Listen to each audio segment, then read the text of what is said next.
Hola amigos, buenas noches. Ya es lunes, una muy bonita forma de comenzar la semana. Hola Nao, buenas noches. Vivi Avelar, ¿qué tal? Yasmín Yasmón, buenas noches. Citlali Margarita Álvarez. Un gusto el poder saludarlos, el poder saludarlas, mejor dicho. La mayoría son niñas las que se conectan. Anaí Pereira, buenas noches. Perla Orgas, Areli, Nancy Palestina, ¿qué tal? Desde Puebla, ándale, hasta Puebla nos estamos viendo y escuchando el día de hoy, ¿eh? Hidalgo también, pues vaya que sí, abarcamos una buena parte del territorio nacional, ¿eh? Eh, el día de hoy les voy a mencionar, y como ya saben, pues ya es marzo, y pues la Jessie Orduña, ¿qué tal? Buenas noches, Ángela. Eh, pues ya saben, pues ya estamos en marzo y desde la semana pasada yo les publiqué la dinámica de cómo se iban a ganar el libro de El hombre en busca del sentido. Así que, bueno, voy a comenzar con eso y bueno, prácticamente desde un inicio, pues la persona ya se conectó, ya dijo, ya saludó, ya dijo buenas noches. Pues la persona que se ganó el libro fue la señorita Jessie Orduña.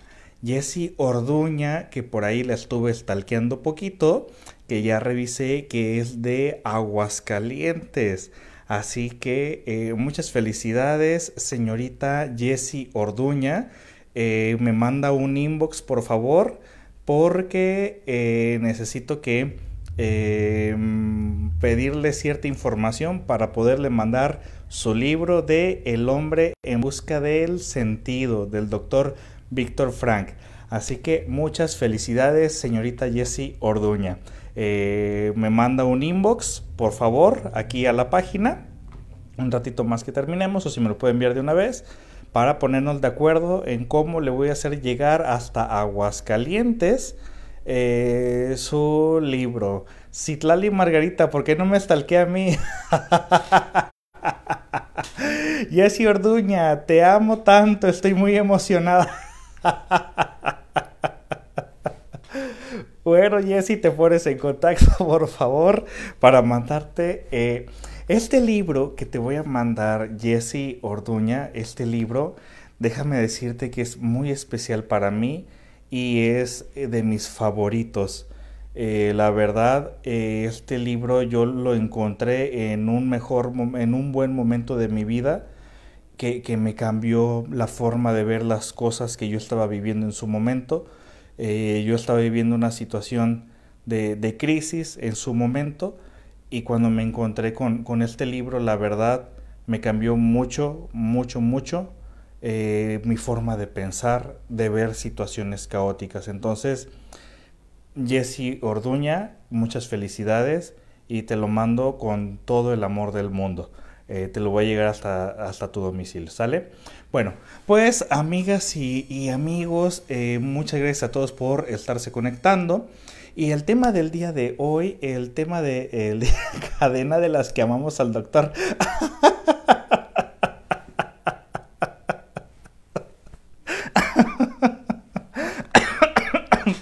Perdón. Ah, casi hacen que me ahogue. Bueno, vamos a hablar de, iba a decir el hombre en busca del sentido, no, vamos a hablar el día de hoy de el síndrome de el superhéroe. Ok, vamos a hablar de el síndrome de el superhéroe y muchas gracias a todos por sus muestras de amor. Amor, si ves esto no es cierto.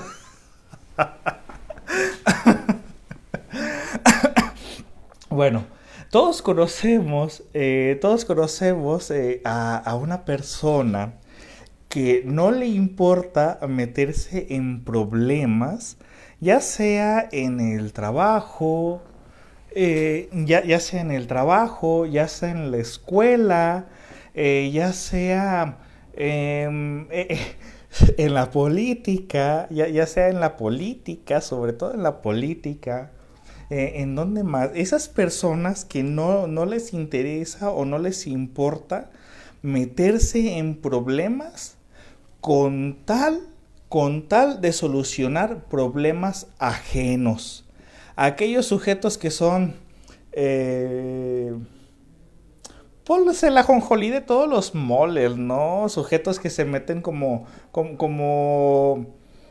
representantes sindicales, a aquellas personas que usualmente se meten a puestos donde hoy la Comisión de los Derechos Humanos, aquellos que se sienten que se sienten con un poder, obviamente, de tener que salvar a los demás. Aquellos sujetos que tienen que acudir al rescate de los demás y, y no les mete y no les, ¿cómo se dice? No les importa en cuántos problemas se lleguen a meter con tal de arreglar problemas que no son suyos, problemas que no son su bronca. Eh, pero también hay de problemas a problemas. También se meten y resuelven de ciertos problemas a ciertos problemas. No, obviamente tienen que proyectarse en una situación en la cual ven a los demás como sujetos indefensos, como personas vulnerables, donde ellos tienen que acudir, meterse, ser aquellos sujetos que pues nadie te habló realmente y tener que comenzar a resolverles. Mamás que les resuelven, mamás que le resuelven los problemas a los hijos por completo, personas que tal vez, es más, no permiten que alguien se meta en problemas porque no lo pueden tolerar. Aplica con nosotros los abogados, exactamente, también con los abogados, también con los abogados. Muchas gracias por quien hizo el aporte, muchas gracias por quien hizo el aporte de los abogados. Y que en cuanto identifican una situación que para ellos es una acción de injusticia, es como que si les hablaron e inmediatamente ellos se sienten con el poder o con la obligación o el compromiso moral de ellos ser aquellos que tienen que resolver. Es más, todavía ni siquiera saben si el otro tiene la capacidad de resolver sus problemas cuando ellos se meten inmediatamente al rescate. Línchenme por favor por lo que les voy a compartir en este momento. Línchenme por favor por lo que les voy a decir en este momento, pero hasta la carrera que elegimos, hasta la carrera que elegimos, tiene algo que ver obviamente con nuestros traumas de la infancia. Hasta la carrera que elegimos. La carrera que elegimos tendrá algo que ver específicamente con algún problema de la infancia. Fíjense muy bien, ¿eh? ¿Qué, qué complejo, qué síndrome, qué trauma estará oculto en los que decidimos estudiar psicología? En los que decidimos estudiar psicoanálisis. Yo les voy a compartir algo muy personal, bueno, una partecita en la cual en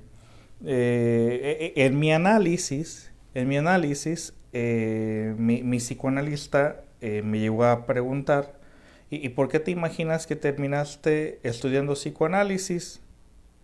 Y me dice mi analista, ¿con qué parte de tu infancia o tu adolescencia podría estar asociado. Y bueno, yo lo reconocí ya una ocasión totalmente abierto. Dije, bueno, tal vez yo creo que en alguna etapa de mi adolescencia yo sentía que tal vez yo no era escuchado o que mis ideas no eran del todo bien escuchadas o que no era interesante para los demás. Y ahora resulta que mucha gente hasta paga por escucharme. ¿Qué tendrá que ver aquellos que estudiaron contabilidad? Aquellos que tienen que ver algo con administración, con los números. ¿Qué tendrá que ver? Bueno, yo en alguna ocasión, solamente basado en una persona, yo solamente les voy a decir algo basado en una persona, esa persona obsesiva con los números, dije, ese afán, ese deseo por controlar, de alguna forma, la administración es el control. De alguna forma, la contabilidad, es un tipo de control. Aquellos obsesivos que necesitan tener todo controlado. Aquellos que estudiaron, ahí me preguntaban, medicina. ¿Qué tendrá que ver la carrera con el que estudió medicina? ¿Qué tendrá que ver? Con el que estudió para maestra, con el que estudió para abogado. Muchas personas que yo conozco que estudiaron derecho, de alguna forma, muchos de ellos, de los que estudiaron derecho, vivieron muchas situaciones en las cuales las sintieron como injustas. Y ahora ellos son las personas que imparten la justicia. Ahora son ellos las personas que de alguna forma aterrizan y discriminan la justicia. Un maestro, aquel maestro y que todavía se encariña con los niños y que le llora a los niños. En muchas ocasiones el maestro, el docente, el que estudia para maestro de preescolar, de primaria, en muchas ocasiones vivió algún tipo de situación en la infancia donde tal vez sufrió bullying, donde tal vez vivió situaciones desagradables, donde era un niño reprimido, un niño que ofendieron, y que de alguna forma ahora él es ese maestro que ahora rescata a esos niños, y ahora rescata a esos niños de que no vuelvan a sufrir bullying. El que estudió medicina. Ahora el que estudió medicina, de alguna forma el estudiar medicina, la acción inconsciente es que existe un reconocimiento social. Ahora, el estudiar medicina, el ser médico, quieras o no, la verdad, te otorga cierta posición social. Y no es solo, y además te otorga la oportunidad de salvar vidas. Y fíjate nada más, aquel deseo de ser visto, aquel deseo de ser escuchado, aquel deseo de que todo el mundo centre su atención en él. ¿Por qué necesitas ese deseo? Ejercer o ejecutar ese deseo. Entonces, se dan cuenta que de alguna forma las cosas no son al azar. No son al azar. Hay un proceso inconsciente. Lo que obtengo y que satisface mi deseo, lo que no se pudo curar, lo que no se pudo tener en la infancia, se cura mediante la sublimación de estudiar una carrera. Las licenciaturas y las ingenierías no son otra cosa más que la representación simbólica de nuestro trauma.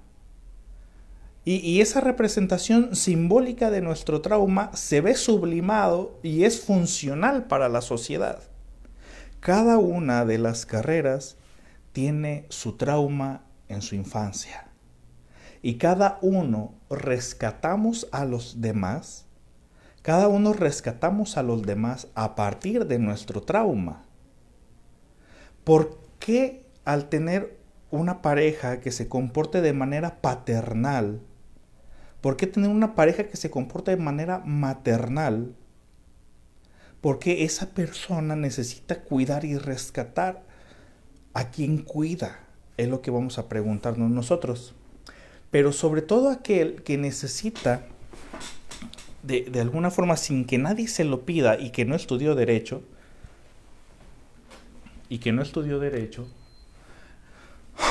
pues la verdad,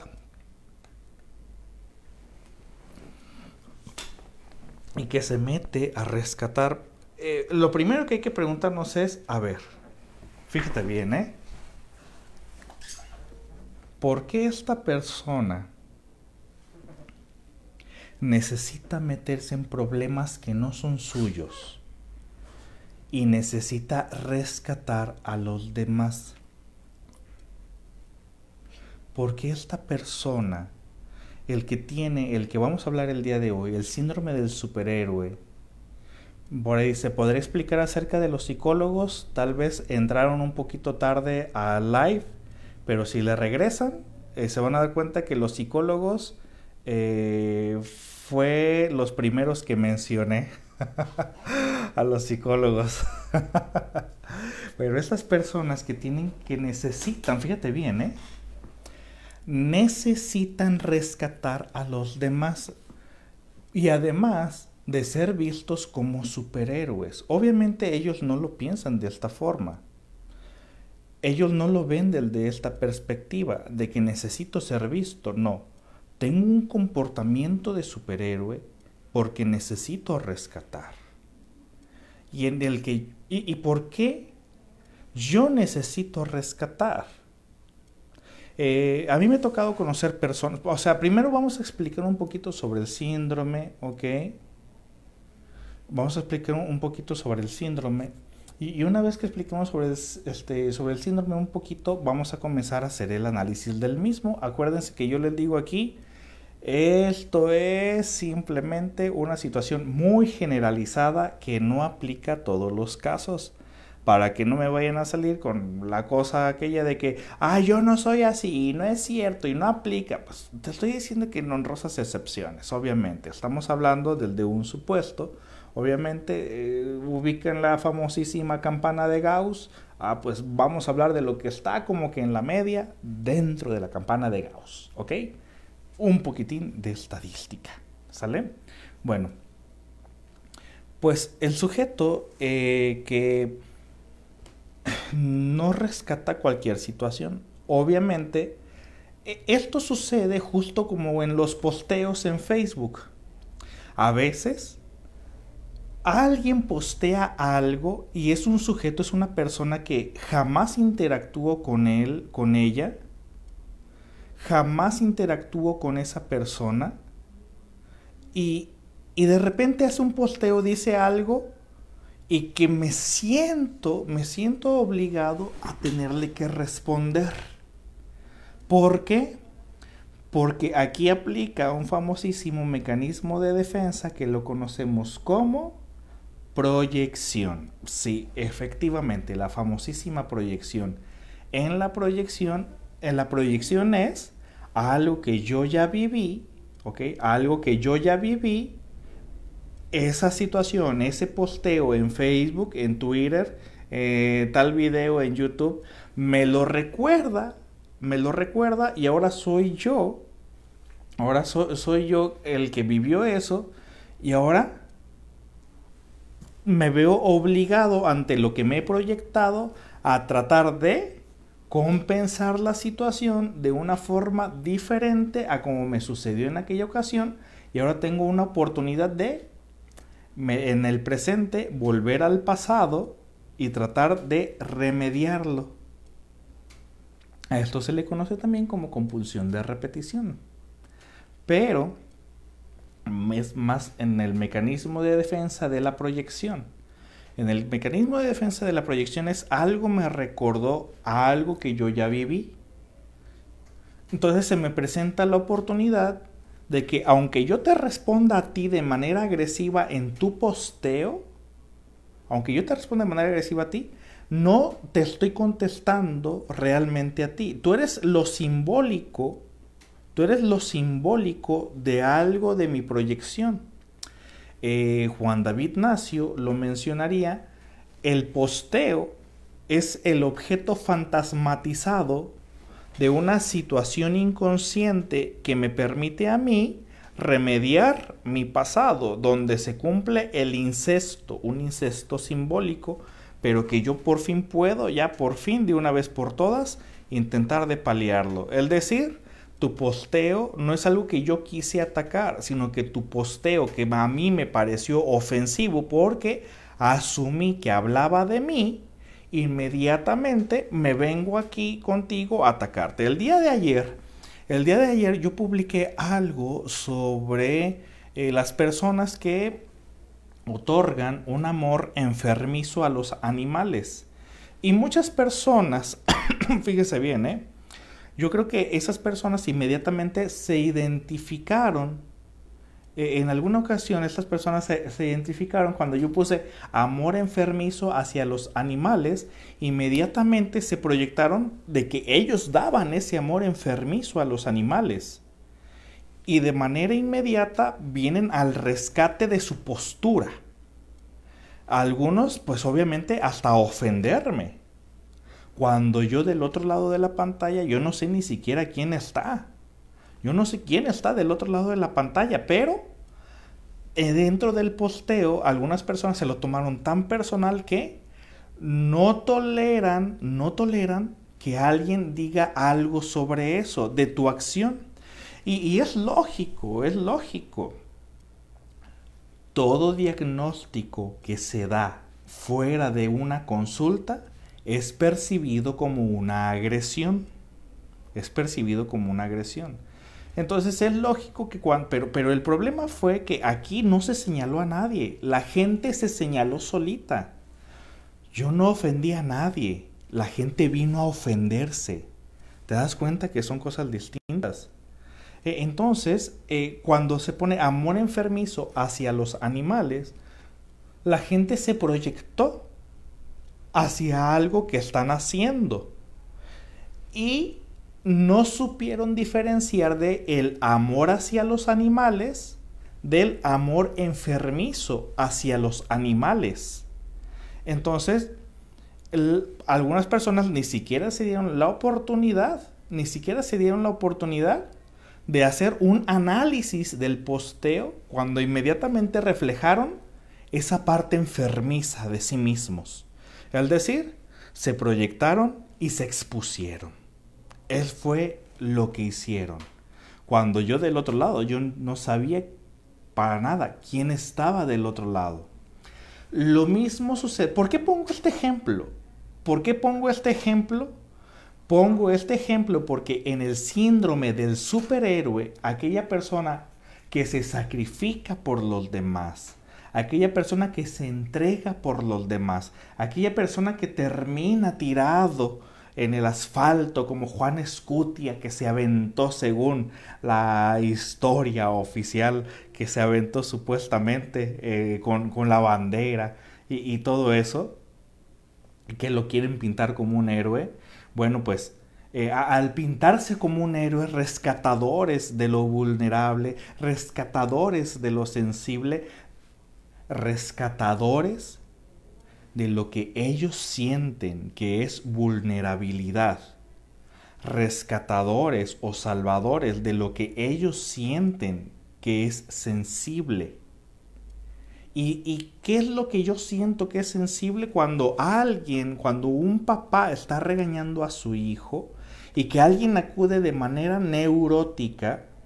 Aquí podemos decir que dentro de la realidad, porque es parte de una realidad, dentro de la realidad, en la estructura de la personalidad, en la estructura clínica de la personalidad, podemos clasificar a esta situación como una estructura neurótica. El neurótico se dirige hacia el otro desde el impulso. La estructura neurótica se dirige hacia el otro desde el instinto. El neurótico se dirige hacia el otro sin medir consecuencias, solamente actúa.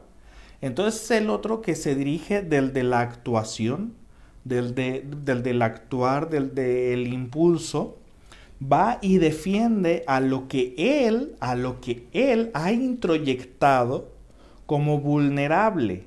¿Y desde dónde lo ha introyectado? Desde la vulnerabilidad. ¿Cómo introyectamos algo que a nosotros nos parece vulnerable? A partir de la vivencia, a partir de la experiencia, a partir del haberlo experimentado. Yo me sentí vulnerable en una situación similar a esta, por lo tanto, me sentí vulnerable, por lo tanto, este sujeto que lo está viviendo también es vulnerable. Entonces, ahora tengo que, desde la neurosis tengo que actuar y responder. Y no me importa meterme en problemas con mi jefe, con mis papás, con la justicia, con la policía. ¿Por qué? Porque aquí entra también el super yo. El super yo que ha clasificado su moral, lo que para él o para ella es su moral, tiene que actuar en consecuencia ante la situación proyectada y actúa, se genera un acting out, que es un pasaje a la acción. El acting out es un pasaje a la acción que no se reflexiona. Fíjense bien, ¿eh?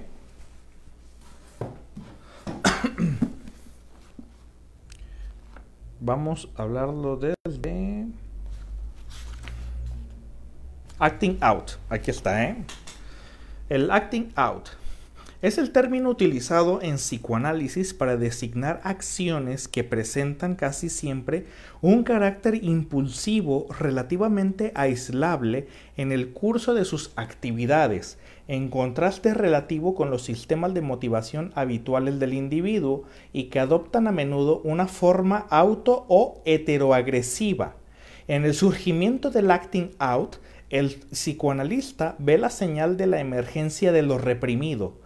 Cuando aparece en el curso de un análisis, ya sea durante la sesión o fuera de ella, el acting out debe comprenderse en su conexión con la transferencia y, a menudo, como una tentativa de desconocer radicalmente esta. En el acting out no hay deseo de reflexión. En el acting out, que es el pasaje a la acción o el pase a la acción, no existe un deseo de reflexionar, para nada. Existe solamente el deseo de actuar de manera neurótica. La neurosis utiliza la impulsividad para reaccionar, pero se reacciona a partir de una proyección, aquello que me recuerda a algo que yo he vivido, y se despierta una parte de lo ominoso. Lo ominoso, aquello que es tétrico, lúgubre, sombrío y que genera miedo. Aquello ominoso que me viene a recordar aquello doloroso que viví en alguna ocasión. Entonces, yo tiendo a actuar sobre aquello que generó miedo en alguna ocasión y que no voy a permitir que vuelva a suceder.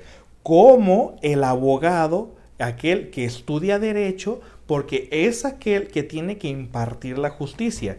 No es coincidencia que personas que vivieron muchas situaciones desagradables ahora tengan que estudiar derecho para decir, mira, ahora yo tengo, fíjate, lo he sublimado, ahora yo lo sublimo de una, o sea, esto no es una regla general y universal, ¿eh?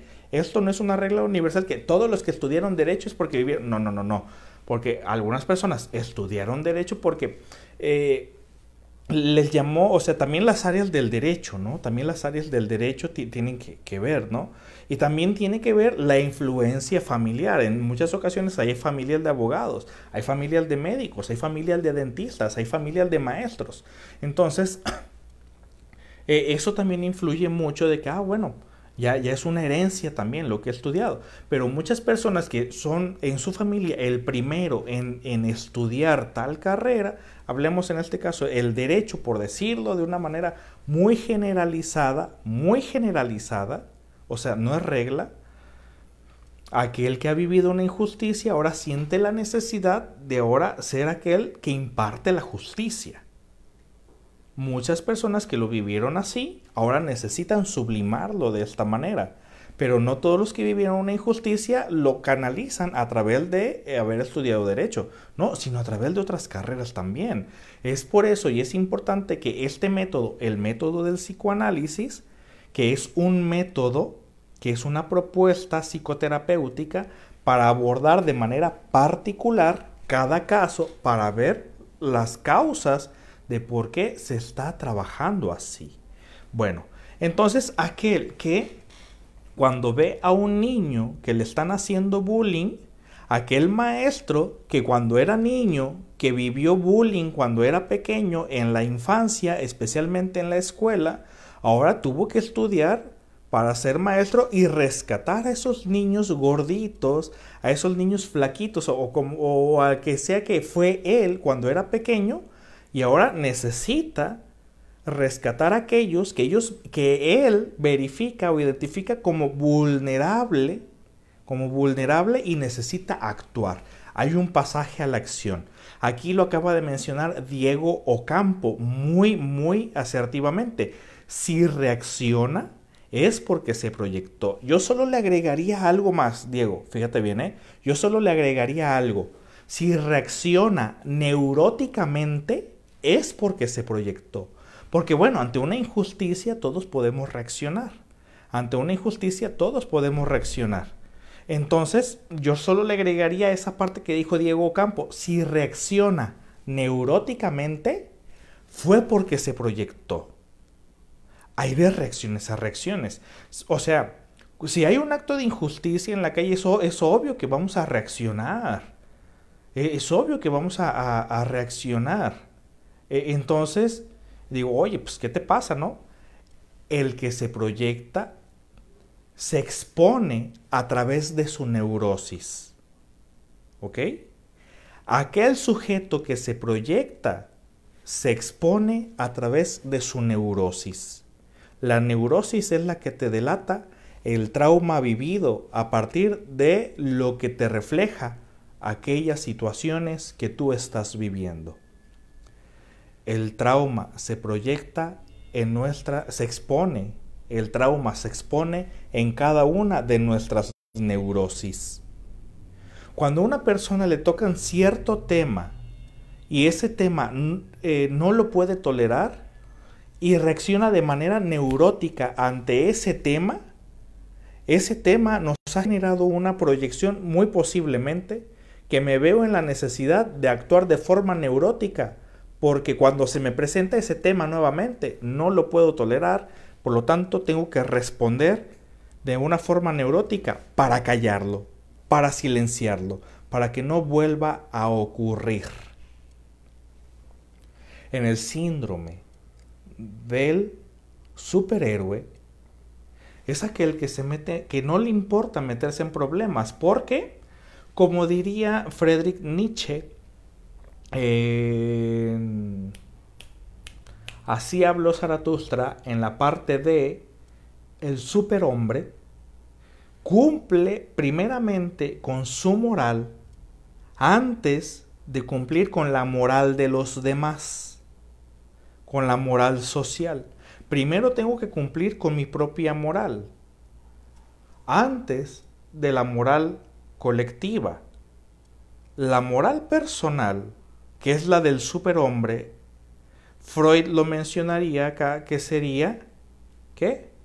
Freud mencionaría que sería acá el famosísimo super yo. Está instaurando el super yo que viene a rescatar desde su proyección y que impone su moral para rescatar aquello que identifica como vulnerable. Bueno, aquella persona que está en el centro de trabajo, aquella persona que se encuentra en su centro de trabajo y que va caminando por un pasillo y de repente identifica que un jefe de servicio está regañando a un operativo, a un sujeto que le toca hacer, como decimos aquí en Tepic, Nayarit, la talacha, que le toca entrarle al ruedo, al trabajo sucio, y que al identificar esa escena, este sujeto tiene que entrar al rescate.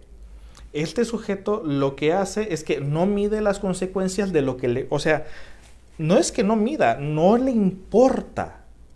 No le importa entrar en conflicto con tal de rescatar al otro.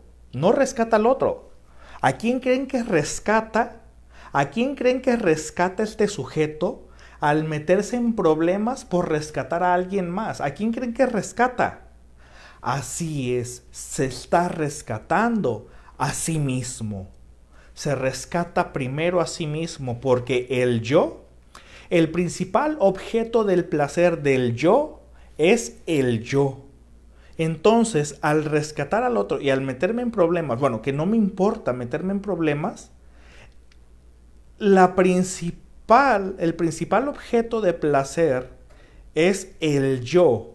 Entonces, al rescatarme a mí, a través de lo que me proyecta el otro, me genera mucho placer y además me genera a mí una situación de justicia en la cual por fin yo logro paliar con una situación que viví en alguna circunstancia más allá en la infancia.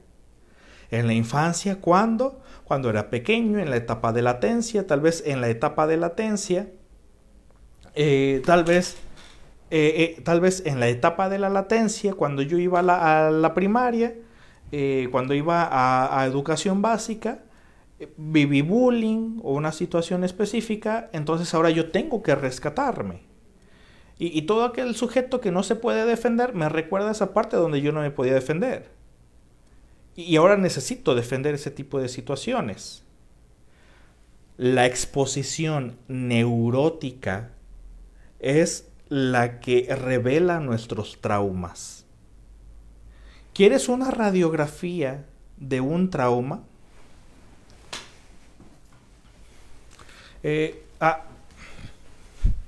Aquí tenemos el famosísimo DSM-5. Aquí lo tenemos. La exposición de... el primero que salga, voy a ver el primero que salga. Trastorno de síntomas somáticos y trastornos relacionados. Vamos a hablar de trastorno de ansiedad por enfermedad. ¿Okay? Vamos a hablar de... está aquí en... es el 300.7, el F45.21. No, mentira. ¿Cuál? Aquí está. Trastorno de ansiedad por enfermedad. Y bueno, a ver, ¿qué nos dice aquí el DSM-5? Uno de los puntos es: 1. Preocupación por padecer o contraer una enfermedad grave. 2. No existen síntomas somáticos o si están presentes son únicamente leves. Existe un grado elevado de ansiedad acerca de la salud y el individuo se alarma con facilidad por su estado de salud. La preocupación por la enfermedad ha estado presente al menos durante 6 meses. La preocupación relacionada con la enfermedad no se explica por otro trastorno mental. Trastorno de ansiedad por tener una enfermedad. Bueno, la ansiedad cuando se presenta es una acción neurótica. ¿Y por qué una neurosis? ¿Por qué una neurosis por estar enfermo? ¿Por qué reacciono de manera neurótica ante una enfermedad? ¿Qué me está hablando? ¿Qué me está proyectando? Porque muchos o la gran mayoría de los trastornos descritos en el DSM-5 se manifiestan a partir de su exposición neurótica ante los demás. A partir de esa exposición neurótica. Es por eso que el DSM-5, obviamente, es fácil, es fácil el comenzar a identificar cierta sintomatología, porque la exposición de esa sintomatología está exponiéndose desde la neurosis. La exposición neurótica del síntoma. Y cada síntoma se expone de una forma muy diferente una vez que está expuesta la neurosis. Entonces, en el síndrome del superhéroe pasa de una manera bastante similar. Me expongo a partir de mi propia neurosis. Dice, Clausen puede leerse desde una visión de risa. Yo creo que lo pusieron como varias ocasiones para que lo leyera, ¿verdad? Arle Montes de Oca. Bueno, vamos a leer algunos de sus comentarios. Espero que se esté entendiendo esto que les estoy mencionando. Entonces, aquel superhéroe que tiende a meterse en problemas,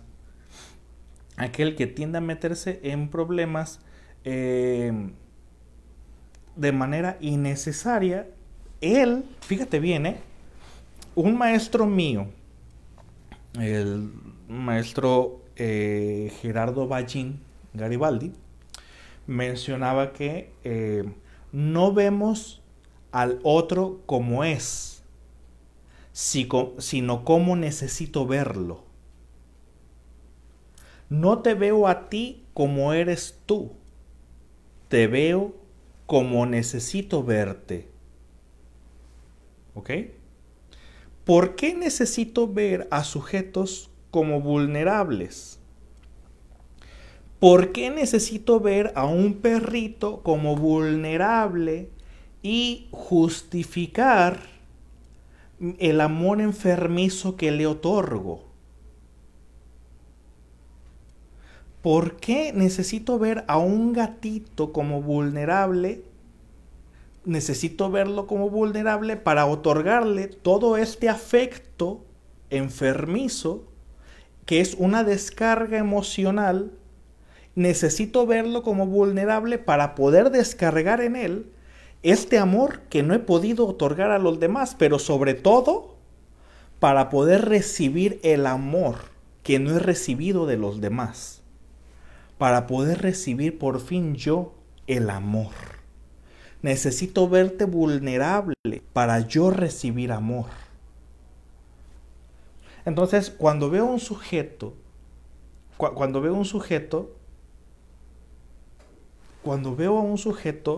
que es vulnerable, que yo lo veo vulnerable porque necesito verlo vulnerable, me permite a mí responder desde mi neurosis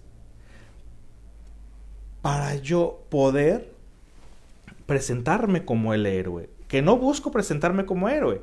Me veo como un héroe porque es una consecuencia de mi comportamiento. Entonces veo al otro vulnerable porque necesito verlo vulnerable.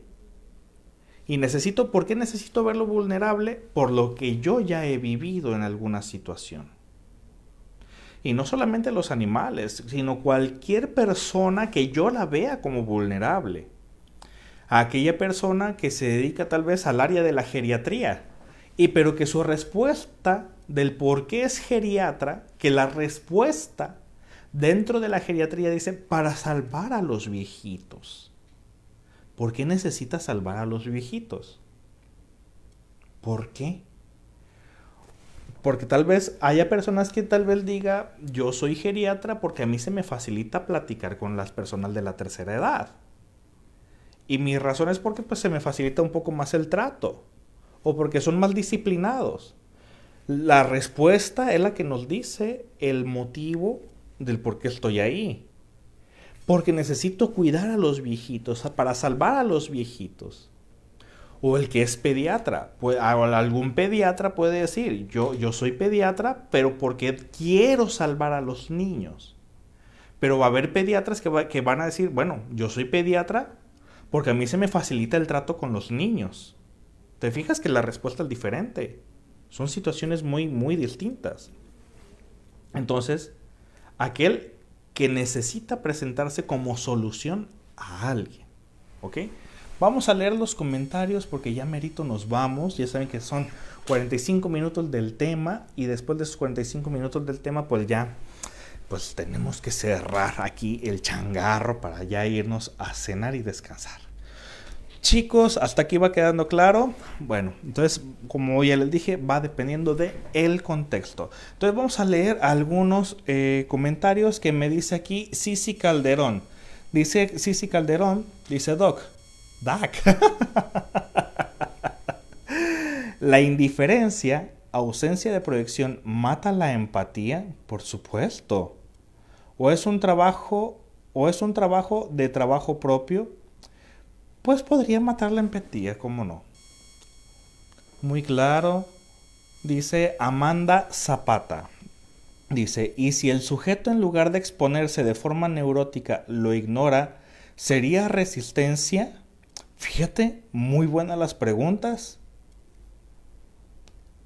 Si lo ignora, ¿es una resistencia? No necesariamente, porque no sabemos si realmente le genera un conflicto. Tendríamos que conocer parte de la historia del sujeto. Entonces no necesariamente sería una resistencia. ¿Quién más? Lily Mel, ¿toda neurosis es malo? Pues aquí yo nunca he dicho que algo sea malo. Yo aquí digo si... Mejor fíjate bien, Lily Mel, yo nunca he dicho que algo sea malo. Yo mejor pregunto, ¿es funcional o no? ¿Te funciona? Yo aquí a un paciente jamás le he dicho si es bueno o es malo. Yo le he dicho al paciente si le funciona o no le funciona lo que está haciendo. Iván Alejandro dice, la otra vez lo vi, Doc. Ah, caray, ¿en dónde? A ver, Iván Alejandro dice, la otra vez lo vi, Doc, en una esquina comiéndose unos Doritos. Yo iba en bici y me bajé para ayudar a una persona mayor.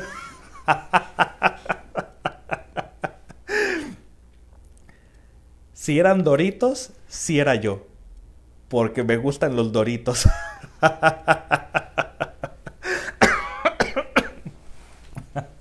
Iván Alejandro, sí era yo. ¿La conducta neurótica sería positiva o negativa? Depende del contexto. ¿Le funciona al sujeto? Dice, entonces los abogados cuando estudiamos y nos preguntan por qué estudiamos derecho y contestamos que por qué no nos gustan las injusticias, ¿es porque sufrimos muchas injusticias? No siempre. ¿Qué hay del hombre o mujer que se siente y hacemos sentir nuestro protector en la relación? Se podría decir el que nos cuida o nuestro superhéroe. No tanto nuestro superhéroe, sino mejor pregúntate, ¿por qué necesitas ser cuidado? ¿No te puedes cuidar tú mismo? Enfermería. Ay, se quedaron todavía picados con esa parte de las carreras, ¿no?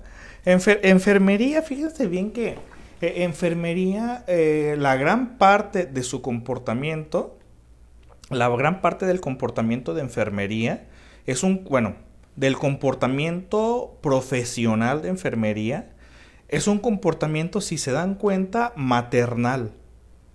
Entonces, es una mamá. Prácticamente enfermería, mucho de su comportamiento es un comportamiento maternal. Otorga cuidados maternales. Entonces, ¿por qué necesitas entrar a esa carrera? ¿A quién necesitas cuidar? ¿Qué necesitas curar? ¿Qué necesitas paliar? Lo dejo nada más con eso. Dice, ¿quién más? No es más general. ¿Qué pasa si la persona a la que se rescata daña al héroe? Pues es un pinche malagradecido, ¿no? Heidi Abigail, ¿qué pasa si la persona a la que se rescata daña al héroe? Pues es un pinche malagradecido el cabrón que no sabe corresponder. ¿Quién más? ¿Qué pasa con las docentes que tratan mal a los pequeños? Ah, es triste, ¿no? Las docentes que, o sea, ay, las docentes que llegan a tratar mal a los niños. Bueno, pues es que estamos hablando de mala, una poca tolerancia, ¿no? ¿Qué les representarán esos niños que ellas lo clasifican como problema, ¿no? Y que necesitan ser agresivas para poder, ¡pum!, minimizarlos, ¿no? Bueno, dice, aparte de mazapán el Dorito, sí. Eh, yo salgo de mi casa, les voy a platicar, yo salgo de mi casa, no es muy frecuente, pero sí sucede. Yo salgo de mi casa y justo en la esquina de mi cuadra hay una tienda, la tienda de la esquina. Entonces, pues dirigiéndome hacia el consultorio, pues paso a la tienda, me compro unos Doritos y en lo que llego de la tienda a mi consultorio, pues me voy comiendo los Doritos. Bueno, hice ejemplo, si no quieres atraer bufones, no seas princesa triste, mija, ándale pues. Natalie Flores, excelente Doc, muchas gracias. Dice Fabián, es muy contagiosa su risa, pues. Dice live de profesiones, ey, se volvió más live de profesiones, ¿no? Este tipo de complejo tiene que ver con la personalidad narcisista. Em, lo voy a responder de la siguiente forma, Eva Tornero. En psicoanálisis, el narcisismo forma parte de la estructura del yo, lo que comúnmente las personas lo llamarían autoestima, nosotros lo llamamos narcisismo. Entonces, en psicología se ve el narcisismo como una patología. En psicoanálisis no. En psicoanálisis el narcisismo es parte de la estructura del yo, lo que la gente comúnmente lo conoce como autoestima, ¿ok? Dice, ¿cómo hacer para no meternos en los problemas de los demás? Abstinencia, ¿no? No te metas en donde no te llaman, ¿no? No te metas en lo que no te importa. Dice, y yo estudio psicología, ¿ok? No ve el otro, ¿cómo es? No necesito verte. Ok, amigos. Bueno, pues ahora sí que lástima que terminó el festival de hoy. Se nos fue pues el tiempo, pero pues de volada, la verdad. Dice J.R.O. Touch. Es uno de los pocos psicoanalistas que no se complica en terminologías. Lo hace, ay, no lo leí. Muy entretenido y ligero de entender. A veces hacen muy complicado el lenguaje en psicoanálisis que nos espantan. Les recomiendo que lean a Donald Winnicott. Lean a Donald Winnicott. Donald Winnicott estaba a favor de algo que se le conocía como el psicoanálisis fácil. ¿Ok? El psicoanálisis fácil. Estaba a favor de ello Donald Winnicott. Es decir, que no fuese tan tedioso. Una persona que actualmente lo está reafirmando es el doctor Joseph Nobel Freud, quien es nieto de Sigmund Freud. Él está a favor totalmente del psicoanálisis fácil, que se tiene que estructurar de una forma pues sencilla para que sea al alcance de todos. Así que pues, sí, conocemos la terminología, pero esa terminología pues considero que, bueno, yo aquí les mencioné en la página, si entran en la portada de la página, ustedes se van a dar cuenta que yo menciono psicoanálisis para la vida cotidiana. Entonces yo hago un psicoanálisis que sea pues para personal de la vida común, que usualmente pues todos los días nos encontramos y que nos identificamos entre nosotros, para que nosotros identifiquemos qué es lo que estamos viviendo. Esta no es una clase de psicoanálisis. Si fuese una clase de psicoanálisis, pues obviamente, no, pues la estructura, pues como debe de ser una clase de ese tipo. Entonces, bueno, son cosas muy diferentes. Aquí es para la vida cotidiana. Entonces, cuando en la vida cotidiana se habla, pues se trata de que ustedes entiendan esto. Se trata de que todo lo entendamos, ¿sale? Que pasen todos muy buenas noches, me dio mucho gusto saludarlos. Unos momentos más les voy a dejar aquí el tema de la próxima semana. Vamos a ver de qué manera ponemos el otro tema, que no he decidido el tema de la próxima semana aún, pero me dio mucho gusto saludarlos. Que pasen ya todos muy buenas noches y nos vemos el lunes de la próxima semana. Hasta luego.